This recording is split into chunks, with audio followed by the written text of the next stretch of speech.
It's been an uneven start for the Winnipeg Jets so far, but can they get back on track? Harrison Lee of Locked On Winnipeg Jets joins us to discuss what it'll take, all that and more coming up next on today's Locked On NHL podcast.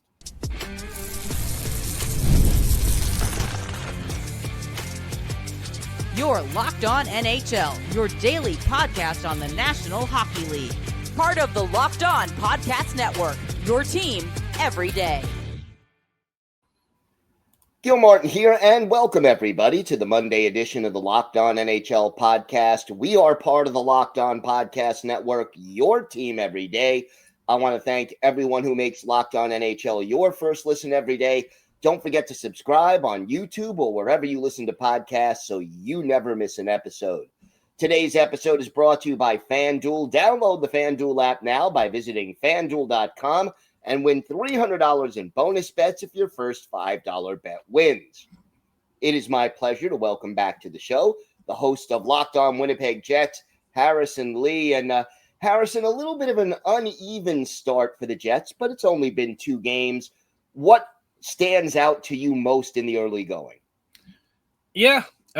Well, this offseason was pretty interesting. The Jets, of course, the big headline was signing Taves, which you're going to ask me about a little bit, how he's done. But I think the broader sense that I've had since really the start of summer was that the Jets weren't really sure where this season was going to go. You basically did everything you possibly can in a regular season. You've accomplished one of the greatest things in franchise history. You've got a banner out of it. Where do you even go from there? And I think the answer is pretty easy, right? It's the playoffs. But how you kind of level up in the postseason is kind of still up for debate for the Jets. And I think what we've seen to start is kind of a mixture of what I was a little bit concerned about, plus some things that I think are going to be fun to watch. We've had a number of key injuries already. Dylan Sandberg, without him, things have been a little bit helter-skelter on the back end. The defense has not exactly looked, how should I say, tip-top. Not really shocking. I mean, he's one of the best defenders in the league and certainly a guy that the Jets really lean heavily on. So that's been an issue. I think the foot speed has been an issue. The nice thing about October is that this month we're probably not going to face too many top teams outside of like Dallas and Utah and maybe one other opponent. Unfortunately, I'm going to put the Islanders in the secondary category of difficulty of opponents. We're not likely to face a lot of teams that typically play the style the Jets just don't handle well. So, I'm not too worried. I will say, with the changes to the power play, the team overall getting older and slower, it's been a little bit strange. This team, I'm still trying to figure them out. I don't know if we'll really know until December. As guys get healthier, as we see what this team looks like and needs.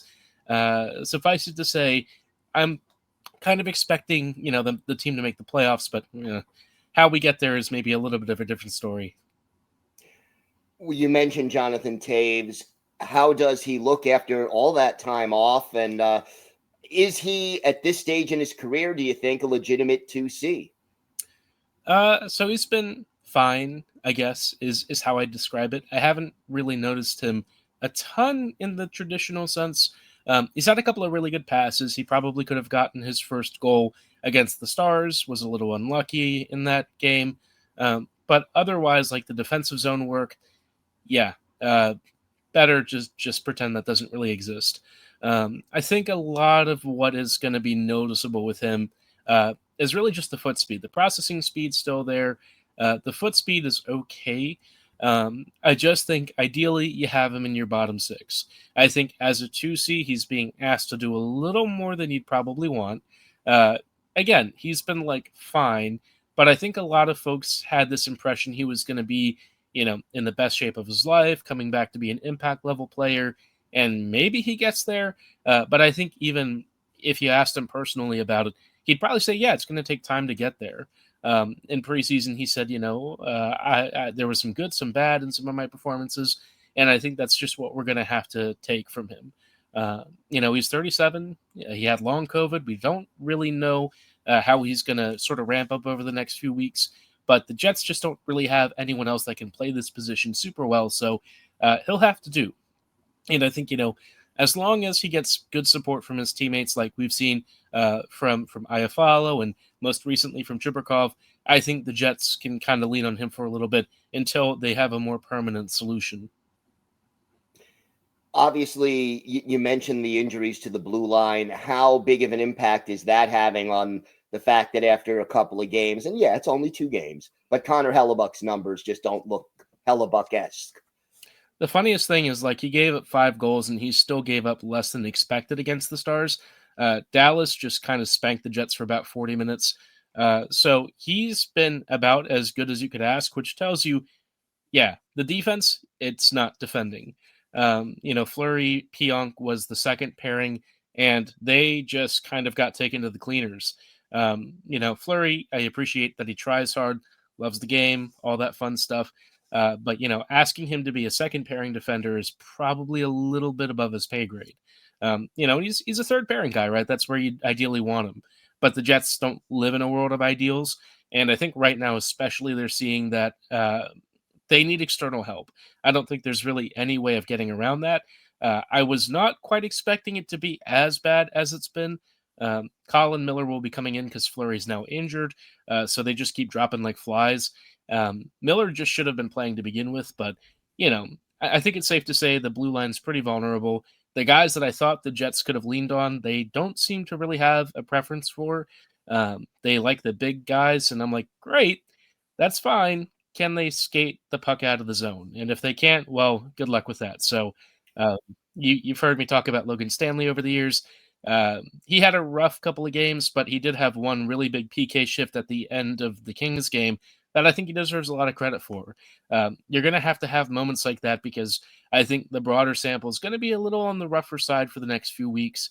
They have to survive a good deal without Sandberg. So all I can say is best of luck to Helly. What are the keys to success for this season? And, you mentioned, okay, they're probably going to make the playoffs, but how do you turn regular season success into playoff success? Gosh, the stuff that I know that they need is just, there's only 2 ways to do it. Either you do a big trade or you tank. And we know the Jets ain't tanking. So, frankly, they just need to figure out first what they have on the farm. I know the Jets pool was kind of more in the B tier. Lambert, Chibrikov, guys like that. They're nice depth pieces and middle 6 options. Not really ceiling raisers in the usual sense. But at this point, the Jets are kind of in a position where they don't really make big blockbuster trades. And they don't seem to play as many of their prospects unless they're forced to. So I just don't really know what the plan is. I've heard a lot of folks kind of say that the Jets are sort of on an Islanders track. I would say probably more Lou Islanders than Darsh. I think Darsh, he understands the position of the team. He's got them making some big draft acquisitions. For the Jets, I don't know if there's really a way to move beyond this. They have a great regular season team. Honestly, like the league, if the valuation was different, what the Jets did with the President's Trophy would be considered more impressive.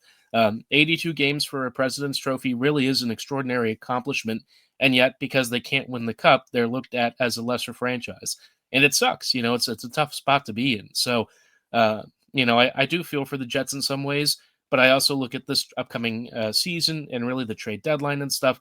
These are where you need to start swinging. You keep telling people this is your competitive window. You just signed Kyle Connor to an 8-year, 12 million season deal. Now it's time to give the team the pieces to win. You've got your core locked up. Go out and grab some guys who can actually raise the ceiling of this team and get them to be a real deep run threat. What positions are the priority? I'm assuming the blue line is where you start. Everything. Everything is outside of goaltending. Everything is a need. They need a top 6 center. They probably need another top 6 winger. They need a top 4 defender.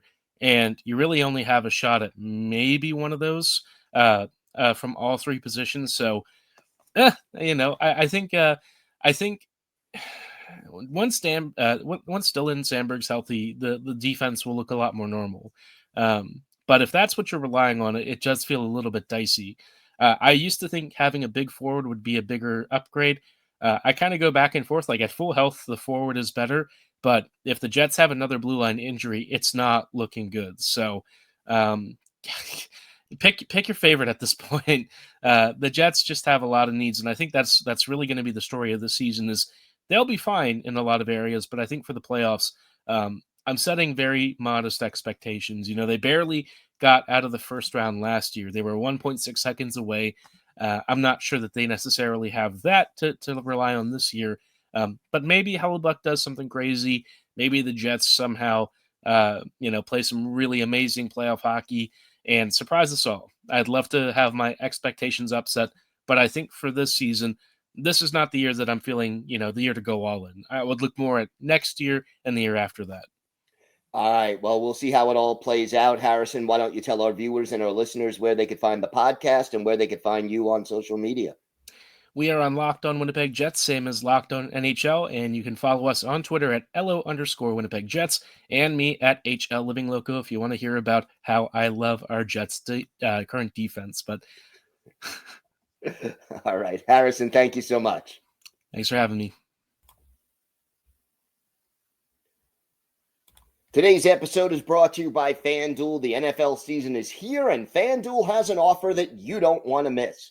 Right now, new customers can bet just $5 and get $300 in bonus bets if that first $5 bet wins. That's right. Pick a bet, put down $5, and if it hits, you'll unlock $300 in bonus bets to use across the app.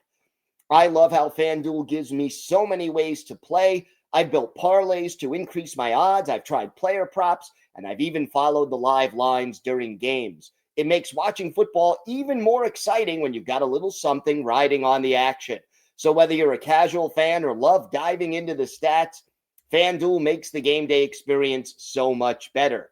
So what are you waiting for? Visit FanDuel.com to download the FanDuel app today and get started. Again, place that first $5 bet, and if it wins, you'll get $300 in bonus bets. Go to FanDuel.com today. Check it out.